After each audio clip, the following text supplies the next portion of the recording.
안녕하세요. 혹시 자식 농사를 짓는다는 말 아시나요? 자식을 키우는 일을 농사에 빗대어 하는 말인 거 다들 아실 거예요. 그러면 어떤 자식들이 잘 큰 자식이라고 생각하세요? 오늘 이 질문의 대답과도 같은 사연글을 들려드릴까 싶어요. 저는 남편과 소개로 만났어요. 남편은 당시에 준 종합병원에서 일하는 의사였고, 저는 대기업에 취직해서 어느 정도 연차가 쌓인 경력자였어요. 대화를 해보니 서로가 맞는 면이 많고 부족한 점을 서로 보완해 줄 수 있다는 점 덕분에 연애 관계로 발전해서 결혼까지 올 수 있었어요. 그런 저희 연애의 가장 큰 걸림돌은 시댁이었어요. 정확하게 말하면 시모 때문이었죠. 시댁은 잘 사는 편으로 시부는 사람 좋은 인상에 싫은 소리를 잘하지 못하는 사교적인 사람이었어요. 그런데 시모는 시부와 정반대였어요. 성미가 괴팍하고 사람을 들들 볶는 면이 있다고 할까요? 자존심이 강하고 자신의 의견을 굽히지 않는 타입이었죠. 내가 자랑하는 건 아니지만 나는 자식 농사 하나는 잘 지었다고 생각하는 사람이야. 어딜 가서 의사 아들의 회계사 딸, 교수 사위 뒀다고 하면 다들 어떻게 자식들 그렇게 잘 키웠냐고 물어보거든. 그러니까 내가 얼마나 이 결혼 이야기에 대해서 낙담하고 있는지 알겠지? 처음 저를 봤을 때 시모가 한 말이었어요. 자식을 번듯이 키워낸 시모의 자부심이 가득한 말이었지만 그 이야기를 듣는 내내 기분이 나빴어요. 제가 급에 맞지 않다고 생각하는 것 자체가요.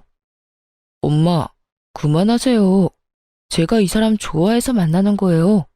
착하고 이해심도 많고 직업도 좋고. 전 이 사람 아니고는 결혼 안 할 겁니다. 착하고 이해심 많고 직업도 좋은 여자들보다 나는 우리 아들 내조나 잘해줄 좋은 집안 며느리를 원해. 동네에서 장산하는 그런 별 볼 일 없는 집안 자식 말고 내가 그 정도 원하는 게 욕심인 거니? 아들이 의사고 내 딸이 회계사인데 사람들은 수준이 맞는 사람들끼리 어울려야지. 네가 지금은 이렇게 콩깍지 때문에 죽고 못 사네 하겠지만 살아봐라. 내 말 틀린 거 하나 없을 거다. 아가씨가 뭐 하는 사람인지는 모르지만 이미 집안이 우리랑 급이 안 맞아. 결혼 승낙을 맡으러 간 자리에서 들어야 할 말은 아니었죠. 저희 부모님이 들으시면 당장 그만두라고 했을 말들을 들으면서도 저는 남편 하나만 믿고 결혼했어요. 게다가 결혼 허락을 맡으러 오기 1년 전에 아버지가 돌아가시고 유산으로 남긴 제 몫의 7천만 원 중에 이미 5천만 원을 남편이 개원하는데 빌려줬거든요. 어머니, 저희 부모님은 시골에서 음식점 하시지만 저는 수도권의 큰 대기업의 정규직으로 일해요. 연봉도 많고요. 그리고 저희가 절대로 헤어질 수 없는 이유가 있어요. 이 사람 이번에 개원 준비할 때 제가 돈 빌려줬거든요. 헤어지면 지금 당장 그 돈 돌려줘야 하는데 그러면 개원 미뤄야 할걸요? 개원 엄청 좋아하셨다고 들었는데 괜찮으세요? 대기업 연봉에 개원 자금까지 빌려줬다는 말이 시모의 마음을 간신히 돌려놓긴 했어요. 그때 시모의 표정을 잊을 수 없어요. 그 정도면 최소한의 도움은 되겠구나 싶은 표정. 기분이 개떡 같았지만 남편과 시부 때문에 참았어요. 그렇게 결혼하고 저는 무척 바쁘게 지냈어요. 내조를 원하는 시모를 생각하며 바쁘고 힘든 일정에도 남편의 건강과 식사에 신경을 썼죠.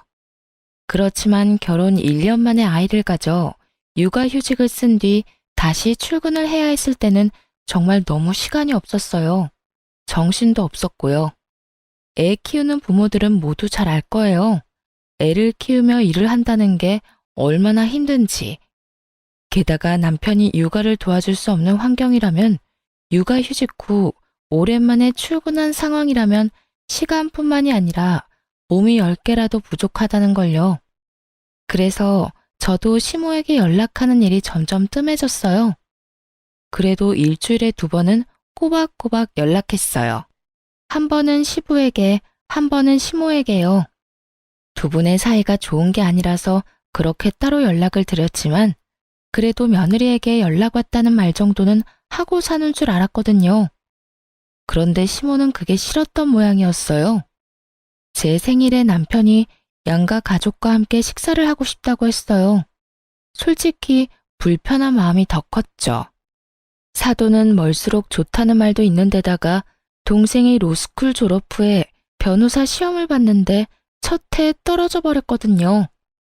아마 밖에 나오는 것도 부담스러울 테고 다른 사람 입에 오르내리는 것도 싫을 거라고 생각했거든요. 남편은 그러면 양가 부모님만 모시고 제 생일 파티를 하자고 했어요.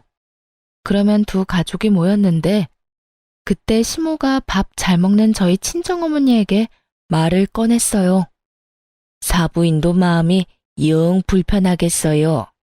자식 농사 잘못 지으면 고생한다는데 아들이고 딸이고 얼마나 마음에 안 들겠어요. 아들은 변호사 시험에 떨어지고 딸은 시댁 어른들에게 최소한의 도리도 지키지 못하는 쭉정이고. 참 대단하시네요. 어떻게 그런 쭉정이를 다른 집에다 팔 수가 있어요? 나 같으면 부끄러워서라도 그렇게 못할 텐데. 한순간 숨이 멈춘 것처럼 조용해졌어요. 시모의 발언은 선을 넘어도 한참 넘은 말이었죠. 친정엄마의 얼굴이 새하얗게 질린 데다가 당황스러운 기색이 역력했어요. 저도 그 말 듣고 있다가 너무 놀라 시모에게 큰 소리를 내고 말았어요. 어머님, 그게 무슨 말씀이세요? 내가 틀린 말 했니? 네가 바쁘면 얼마나 바쁘다고 연락을 일주일에 한 번만 해? 어른들이랑 같이 사는 게 아니면 매일 전화하고 안부 물어야 하는 건 당연한 도리 아니야. 그리고 내가 없는 말한 것도 아니고 자식 농사 이따위로 지을 바에야 아예 자식을 안 낳는 게 좋지. 어머님, 그게 불만이시면 저한테 말하시면 되잖아요. 꼭 제 생일에 저희 친정 부모님 있는 곳에서 그런 말씀 하셔야겠어요. 그럼 언제 말하니? 네 잘못을 너희 어머니도 알아야 할 것 아니야. 그럼 네가 처음부터 잘하지 그랬어? 제대로 못한 건 너야. 그리고 너 어디서 두 눈 똑바로 뜨고 대드는 거야? 네가 그런다고 내가 무서워할 줄 아니? 시모는 자기 말이 틀림이 없다며 대놓고 저를 저격하며 화를 내기 시작하더군요. 아나무인이라는 말이 딱 맞는 상황이었죠. 저도 시모에게 당하고 있지만은 않았어요. 남을 비난하고 싶으면 적어도 본인에게는 비난받을 일이 없어야 하는 게 당연한 일이죠. 그렇지만 시모도 그리 결백한 사람은 아니었거든요. 어머님, 그러는 어머님은 할머님한테 매일 연락 안 하시잖아요. 제가 매번 할머님한테 전화드리면 할머님이 뭐라 하시는지 모르시죠? 며느리가 면회 한 번, 전화 한 번을 안 한다고 신세 한탄만 하세요. 그런 어머님이 저한테 며느리의 도리라는 걸 가르치신다고요? 제가 시조모를 들먹이자 그제야 시모 입이 뚝 멈추더군요. 시모와 시조모는 사이가 무척 안 좋거든요. 그 때문에 연락도 시부가 한다고 들었으니까요. 그렇게 연락의 중요성을 말씀하시는 분이 그 중요한 걸 안 하면서 저한테만 뭐라 하시는 건 좀 웃기다고 생각하지 않으세요? 그리고 제가 어머님보다야 훨 낫죠. 저는 최소한 일주일에 한 번은 연락하니까요.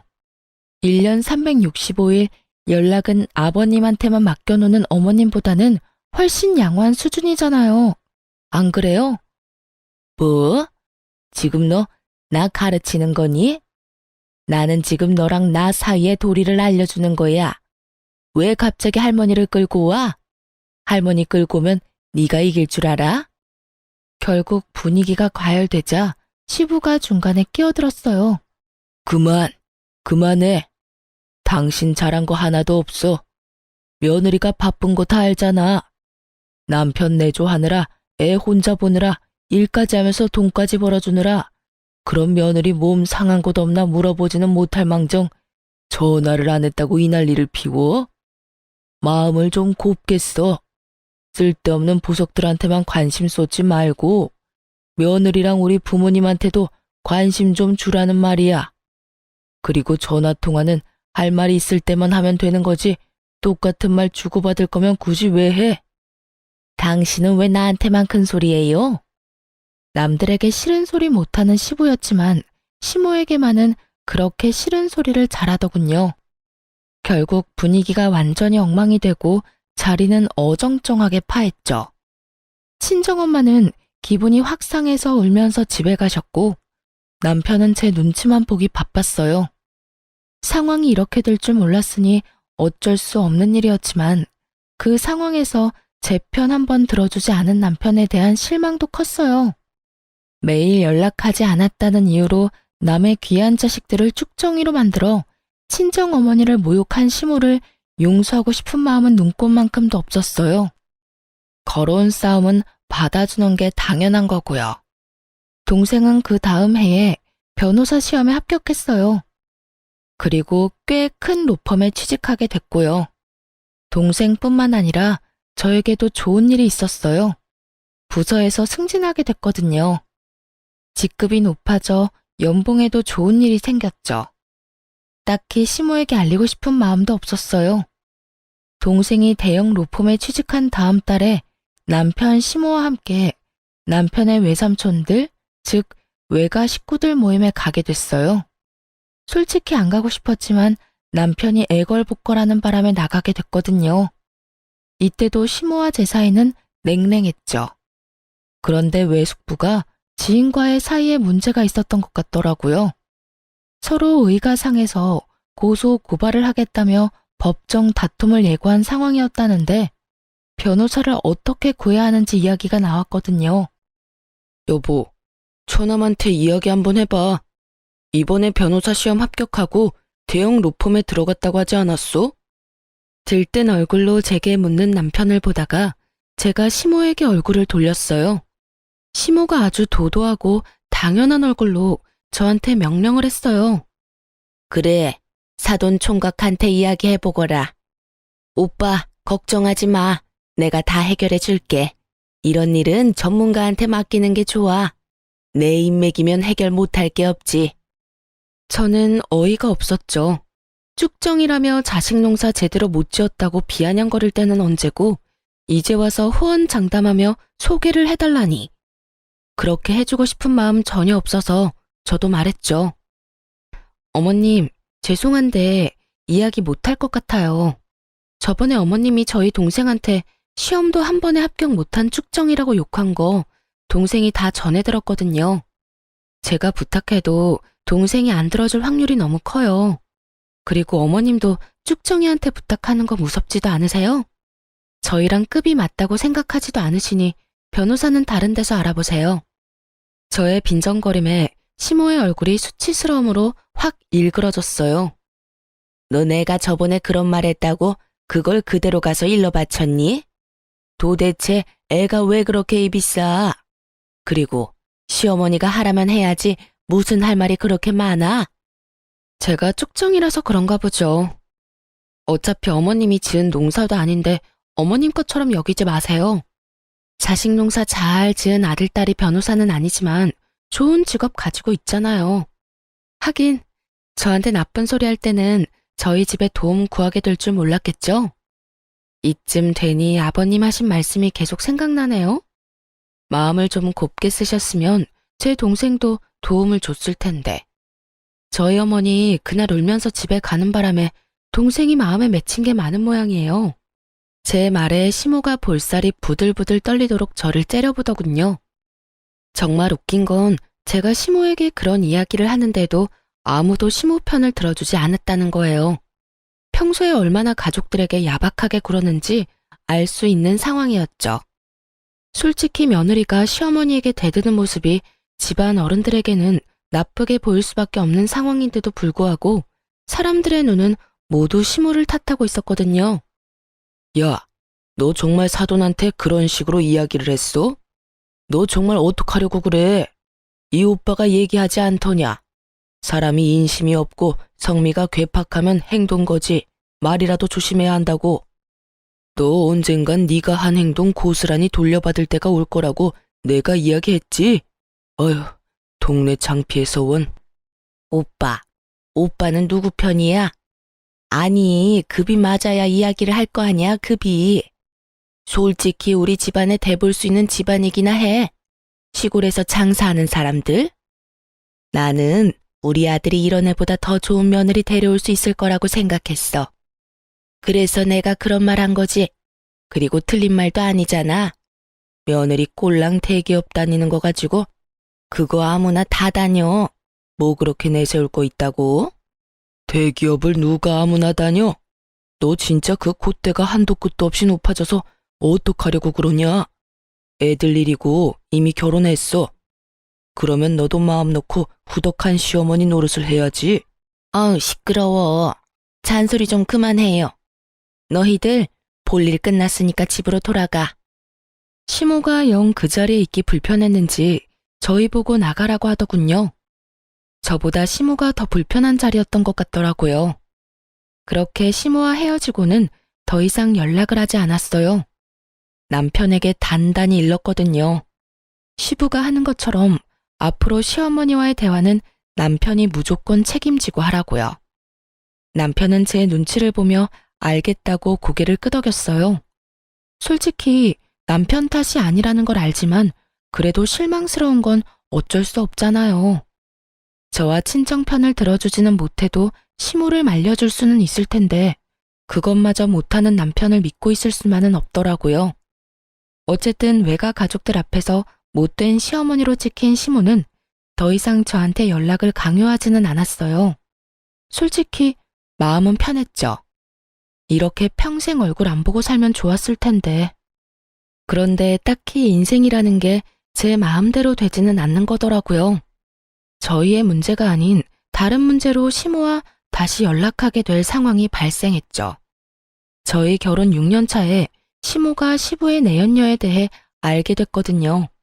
사실 징후가 없었던 건 아니었어요.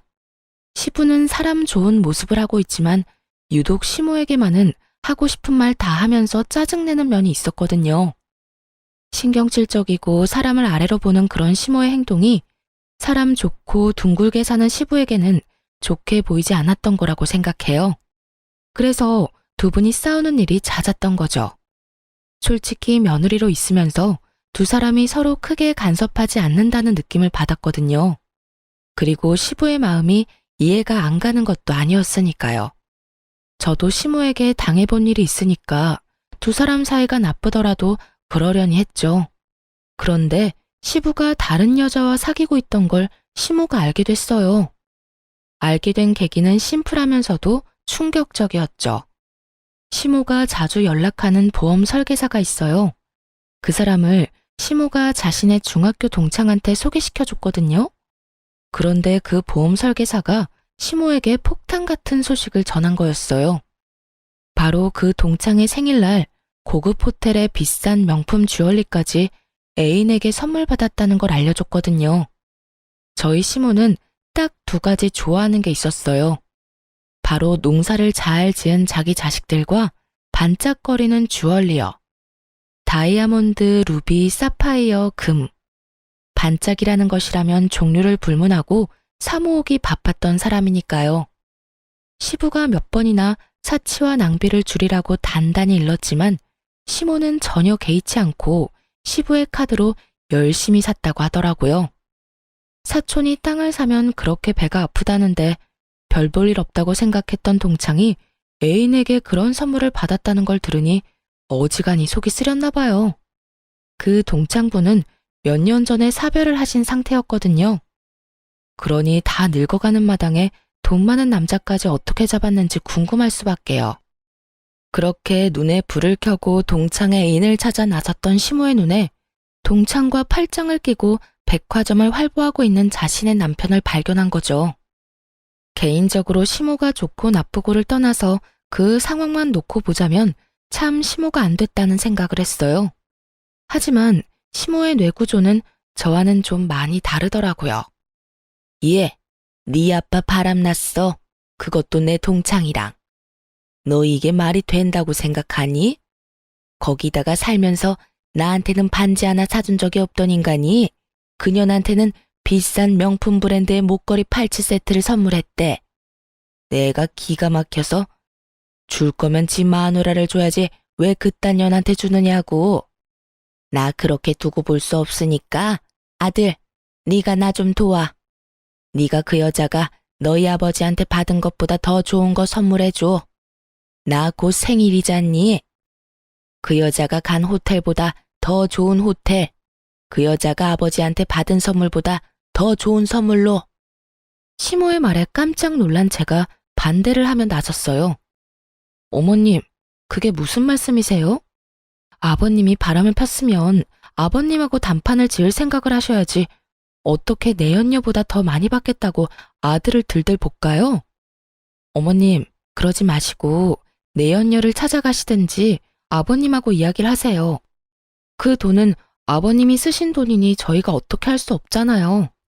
화가 난다고 아들한테 그만큼의 돈을 쓰시라고 하는 거는 좀 아니지 않을까 싶네요. 그렇지 않아도 이 사람 개원하고 요즘 환자도 많이 없는데. 너 지금 그게 나한테 할 말이니? 내가 자식을 왜 키웠는데? 이런 일이 있을 때 너희가 나를 도와줘야 하는 게 당연한 거 아니니?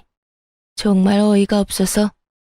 넌 내가 그 동창년이랑 네 시아버지한테 이런 수모를 당해야 한다고 생각하는 거니? 비루하게? 난 그렇게 못해. 내가 왜 그렇게 살아? 난 그년이 받은 것보다 더 많이 받을 거야. 남편이 주든 아들이 주든 누가 주든 뭔 상관이야? 내가 그년보다 돋보이면 될 일인데.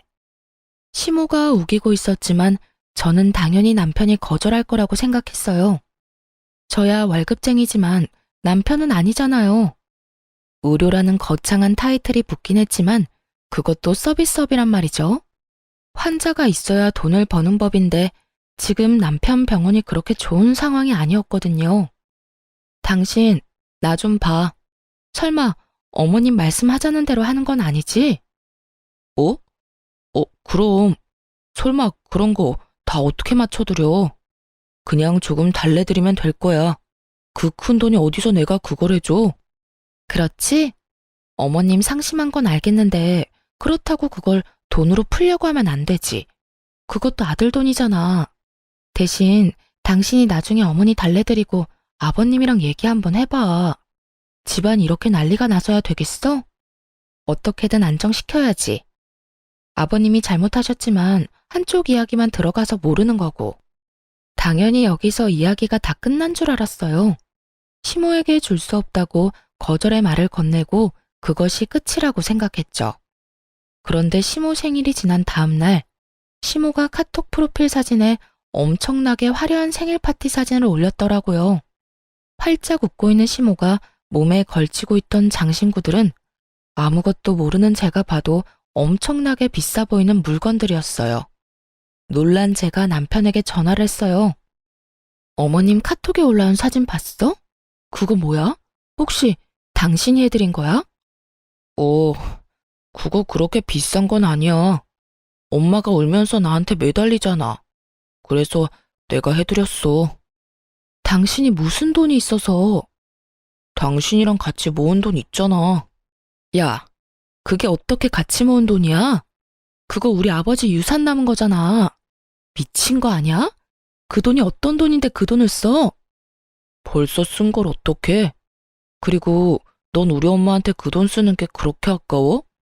엄마 울고불고 아버지한테 배신당해서 힘든데 그거 하나 못 해주냐고. 이게 어디 헛소리야? 돈 쓰고 싶으면 네 돈을 써야지. 그리고 막말로 아버님이 바람 피워서 힘드신 거야? 아니잖아. 아버지 내연녀가 비싼 거 받으니까 그것 때문에 화나신 거지. 하긴 누가 뭐 때문에 화내든 내 알 바 아니지. 돈 다시 돌려놔. 안 돌려주면 나 절대로 가만히 있진 않을 거야. 한 달 내로 통장 잔고 원상복구 해놔. 제 명의로 된 통장에서 돈을 어떻게 뺀 건지 알고 나서부터는 이혼을 해야 하나 심각히 고민하게 됐어요. 제가 자는 동안 지문으로 제 폰 열고 들어가서 이체시켰더라고요. 이틀에 걸쳐서. 이체 내역 문자로 날아온 거는 다 삭제시키는 치밀함까지. 부부 사이라도 범죄는 범죄잖아요. 그런데 더 웃긴 일이 생겼어요. 제게 사과 한 번 안 하던 남편놈이 시모와 함께 제 눈치를 살살 보며 저를 찾아왔더군요. 그러고는 저를 부엌으로 슬쩍 데리고 가더니 말하더라고요.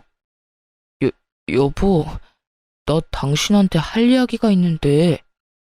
2천만 원 못 갚겠다는 이야기 할 거면 나가. 그게 아니고 돈 좀 빌려줄 수 있을까? 뭐? 무슨 돈?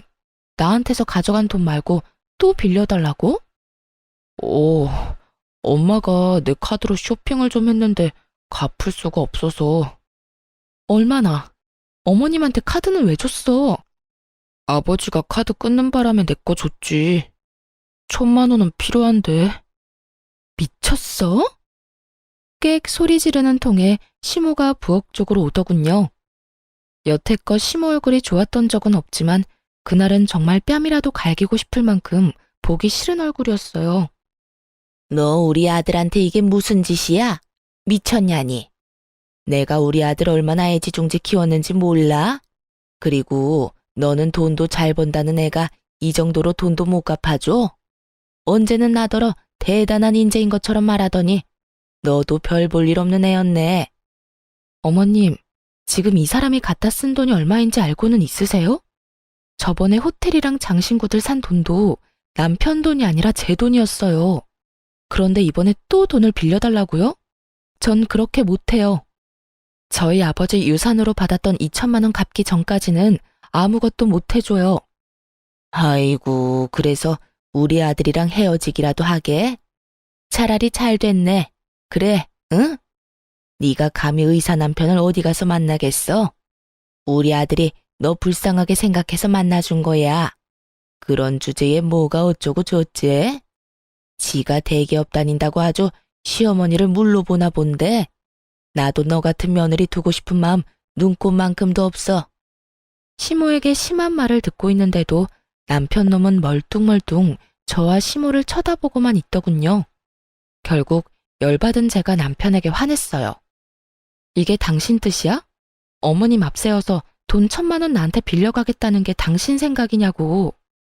내가 자고 있을 때 내 지문으로 몰래 돈 꺼내간 것도 그렇고 내 돈 함부로 사용하는 것도 그렇고 도저히 생각해봐도 답이 안 나와. 혹시 당신 나하고 이혼하고 싶어서 이런 짓 하는 거야? 그러면 계획대로 잘 됐네.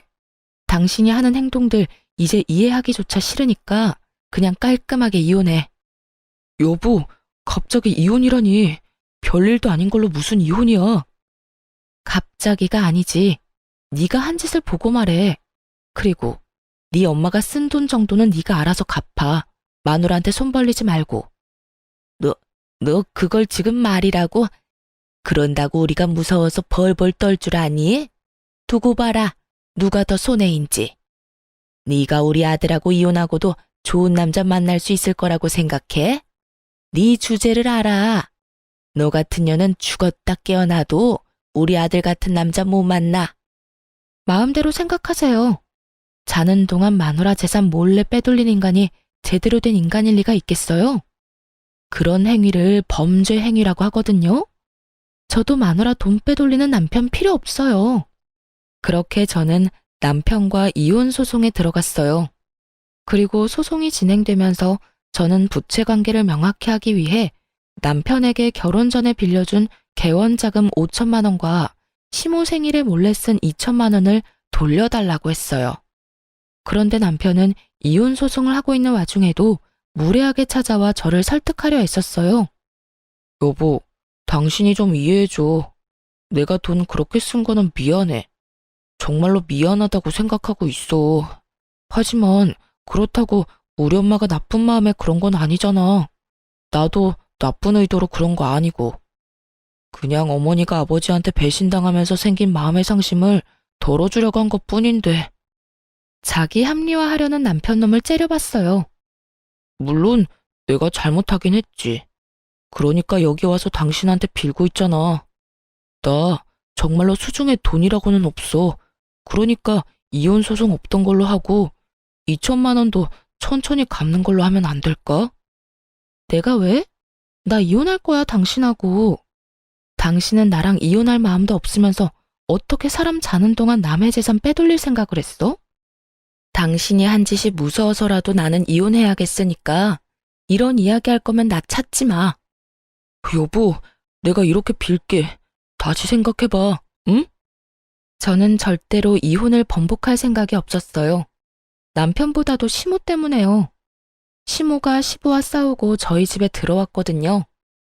저는 남편과 이혼 소송 시작하면서 친정으로 거처를 옮긴 상황이었고요. 제 이혼의 중요한 한 축을 담당하는 시모와 어떻게 같이 살 수 있겠어요?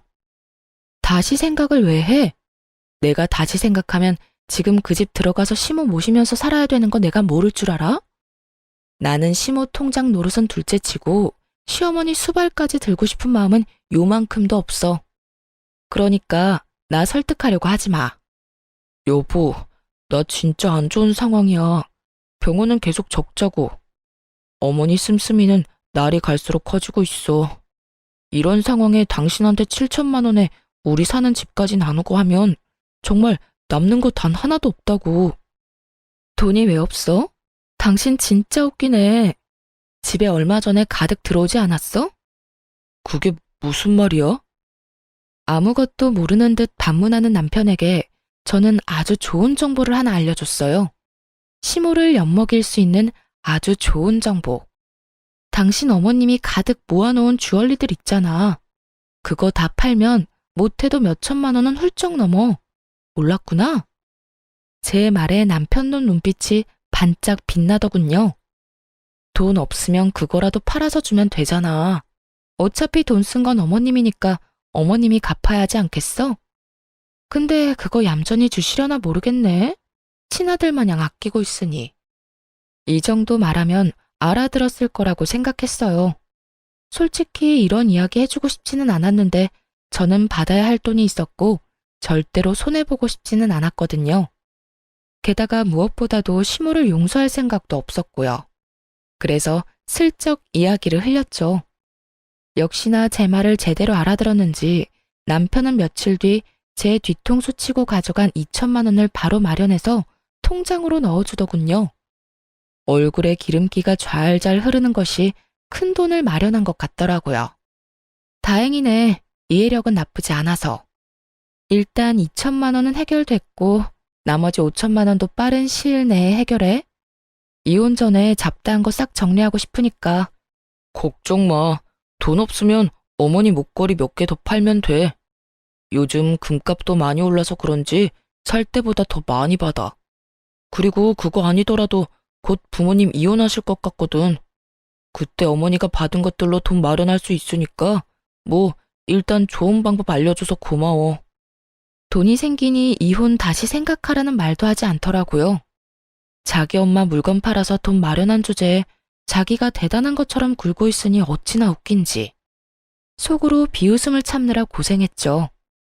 역시 돈이 아쉬워서 나 잡으려고 한 거구나 하고 생각하니 눈앞에 남편놈 얼굴이 더 꼴 보기 싫은 거 있죠? 돈 이야기 끝났으니 서로 용건만 간단히 하고 집으로 돌아오는데 시모에게 전화가 걸려왔어요. 전화를 받자마자 시모가 큰 소리로 제게 소리를 버럭 지르더군요.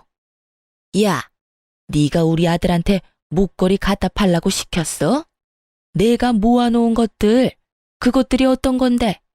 내 목숨과도 같은 것들이라고. 당장 다시 돌려내. 당장 내 앞에 내 물건들 되돌려 놓으라고. 이보세요, 아줌마. 저는 당신 아들한테 받아야 할 돈이 있는 채권자예요.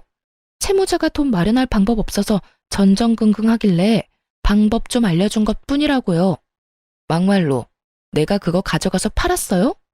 나 그 더럽고 욕심이 덕지덕지 붙은 물건들 꼴도 보기 싫고 만지기는 더더욱 싫은 사람이에요. 당신 아들이 당신 생각했으면 안 팔았겠지. 근데 막상 돈 필요하니 떡하니 팔아다가 돈 마련한 건 당신 아들이라고요. 나한테 전화할 게 아니라 아들한테 전화하셔야지. 어디 돈 빌려간 사람이 돈 빌려준 사람한테 이 난리야? 너 이 어린 년이 나한테 지금 뭐? 내가 너 가만둘 줄 알아? 대한민국의 얼굴 못 들고 다니게 만들어줄 거야. 멀쩡한 얼굴로 직장에 못 다니도록 만들어줄 거라고. 어이가 없어서. 어디 잘해보세요. 그럼 나도 법적으로 해결할 테니까. 그리고 당신이 뭔데 나를 가만안둬? 나 막말로 이제 당신 며느리 아니거든? 그런 갑질 하고 싶으면 당신 자식들한테나 해. 그리고 어디 가서 자식 농사 잘 지었다고 말하지 말고요. 자식을 얼마나 잘 키웠으면 엄마가 목숨보다 사랑하는 장신구 갖다 팔아서 돈을 마련하는 아들이 됐을까? 하긴 그 나물에 그 밥이라고. 다 같은 그릇에 담겨 있는데 다를 리가 있을까 싶네요. 다시 생각해도 웃기네. 자식 농사.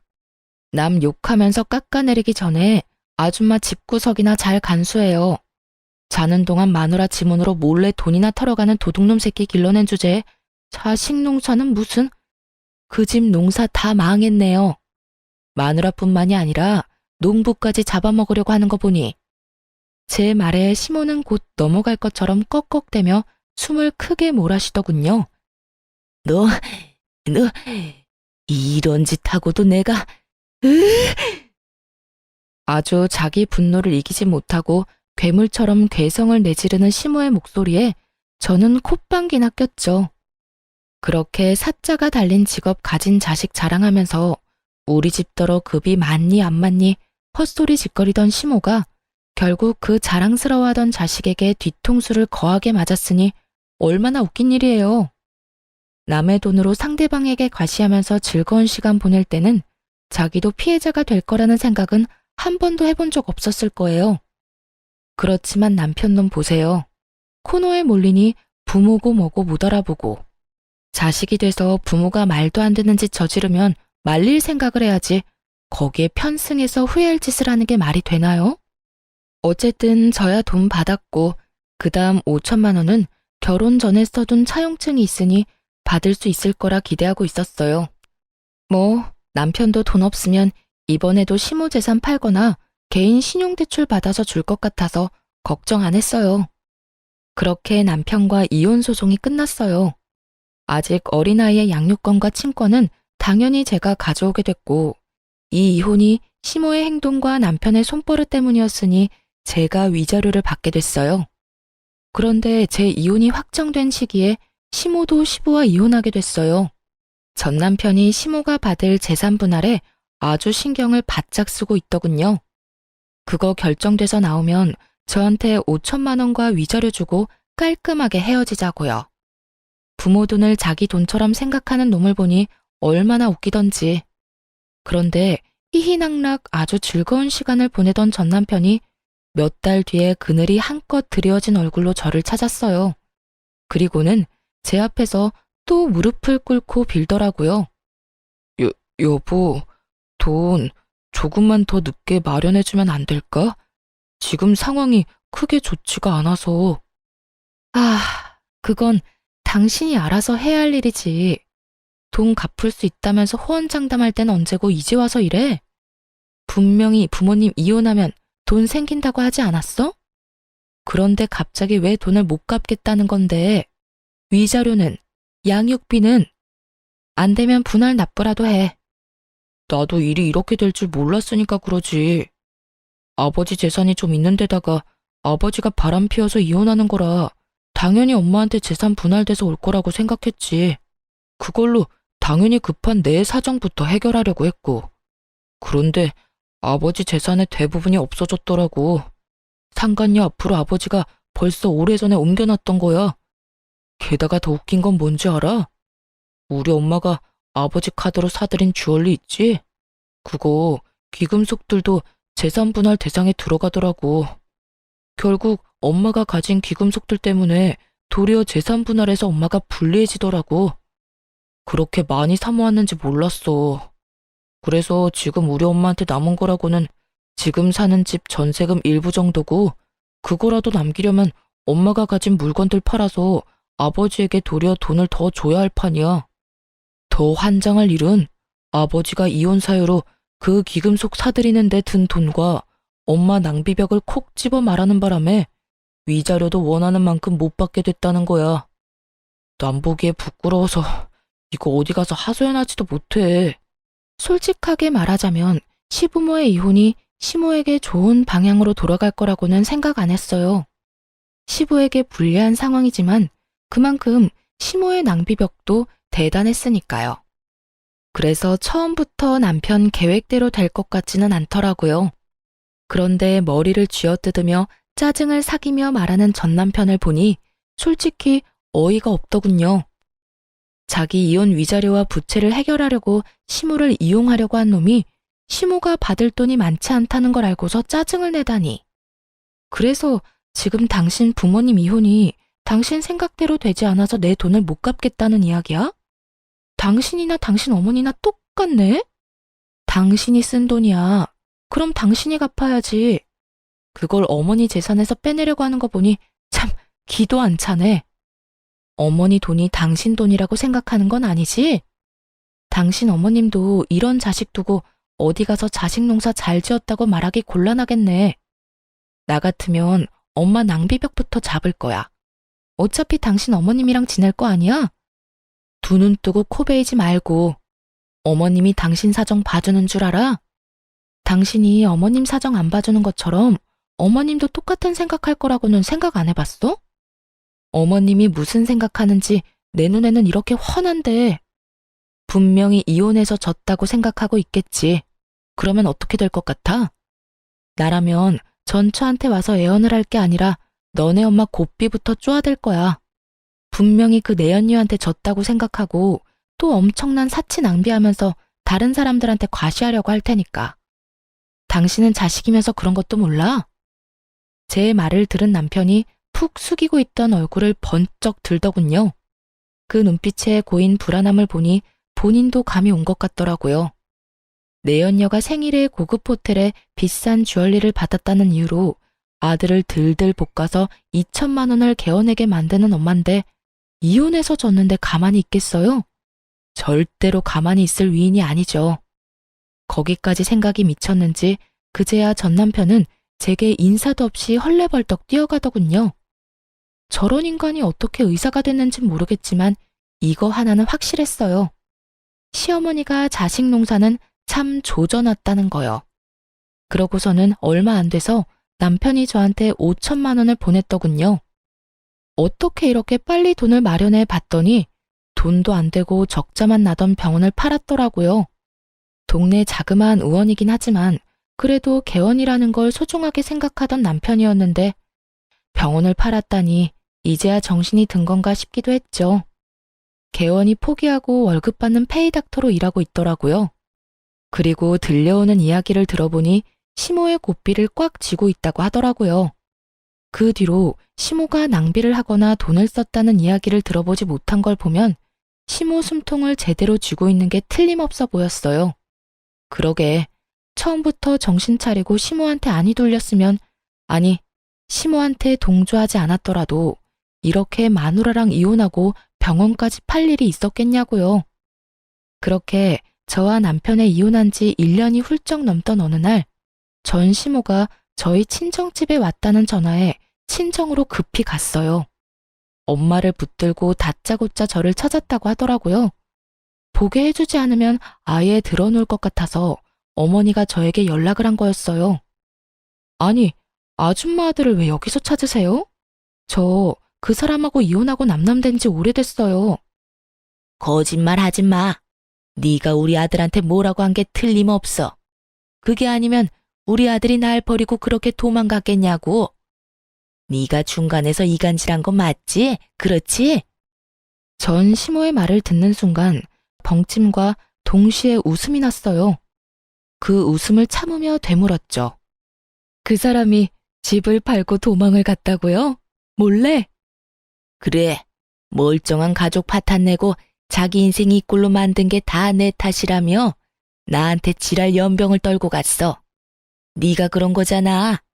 걔가 그런 얘기 꺼낸 거 보면 네가 중간에서 뭔가 한 게 틀림없어. 제가 이유가 아닐 수도 있죠. 아줌마가 여태 그 사람한테 어떻게 했는지 생각해보면 답 나오실 텐데요.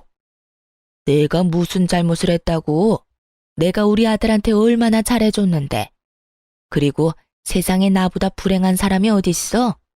남편한테 배신당한 지 얼마 안 돼서 이번에는 아들한테 배신을 당했잖아. 그러니까 늙음하게 손주 재롱이나 보면서 소소한 행복이나 챙기며 사실 거였으면 생일 잔치하겠다고 2천만 원이나 쓰게 만들지 말았어야죠. 그것 때문에 멀쩡한 아들 내외 이혼하도록 원인 제공하셨으면 얌전하게 사시던지. 뭐 하러 나대서 이런 상황을 만드셨어요? 그리고 제가 그 사람한테 아줌마 집까지 팔라고 이야기했겠어요?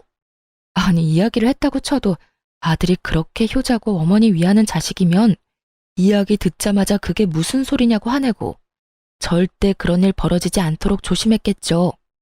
그런 이야기 한 적도 없는데 아줌마 몰래 집 팔고 도망간 자식을 탓해야지. 왜 여기까지 와서 애꿎은 저희 가족을 괴롭혀요? 이게 너 말 다 했어? 네가 지금 우리 아들이랑 이혼했다고 눈에 뵈는 게 없지? 전 시모가 제 머리끄덩이를 잡으려는 걸 저희 어머니가 말리며 전 시모를 강하게 떼어냈어요. 이 늙은이가 어디 와서 남의 귀한 딸한테 손을 대? 이제 우리는 그 짝이랑 영 상관없는 사람들이야. 내가 그쪽으로는 얼굴도 돌리기 싫은 사람이니까. 우리 딸 결혼하고 딸한테 그 수모를 주고도 딸 자식 마음 생각해서 아무 말 안 하고 참았는데 이제는 나도 한마디 해야겠네. 자식 농사 잘 지어서 좋겠소. 얼마나 농사를 잘 지었으면 자식놈이 엄마 버리고 도망을 가? 지도 보니까 제 어미가 사람답게 살 것처럼 안 보였으니 버렸겠지. 자식놈한테 빌부터 쓰잘데기 없이 돈이나 펑펑 쓰면서 자식 등골 빨아쳐먹는 어미나 그런 어미 몰래 집 팔고 폐물 팔아서 도망가는 아들이나 아주 똑같은 것들이야. 우리 딸이 이혼한 건 하늘이 도우신 일이야. 그러니 여기까지 와서 헛짓거리하지 말고 도망간 자식이나 열심히 찾아다녀 이 여편네야. 친정어머니는 그간 당했던 수모를 폭탄처럼 되돌려줬어요. 전 시모는 친정엄마의 말을 들으면서 입만 벙긋거리며 말도 제대로 못하더군요. 그렇게 내쫓으니 더 이상 저희에게 연락조차 하지 않더군요.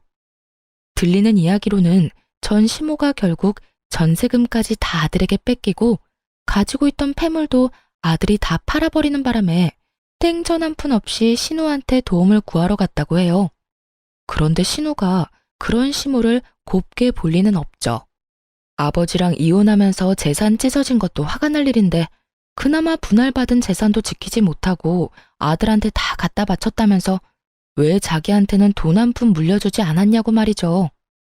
시모가 신우가 힘들어할 때마다 돈을 조금씩 마련해서 줬다는 걸 저도 잘 알고 있었는데 이제와 돈 없고 백 없으니 구박을 하며 못 살게 구는 것이 참 자식들이 왜 저리 컸나 싶더군요.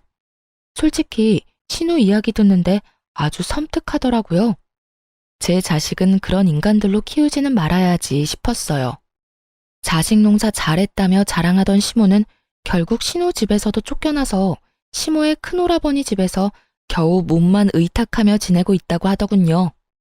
이혼하고 재혼은 생각하지 않고 있어요. 한동안은 제 이혼 이야기도 하고 싶지 않아서 다른 사람들에게 얼버무렸지만 이제는 그런 상처들도 다 나아서인지 아니면 그 사람들이 그리 좋은 생을 보내고 있지 않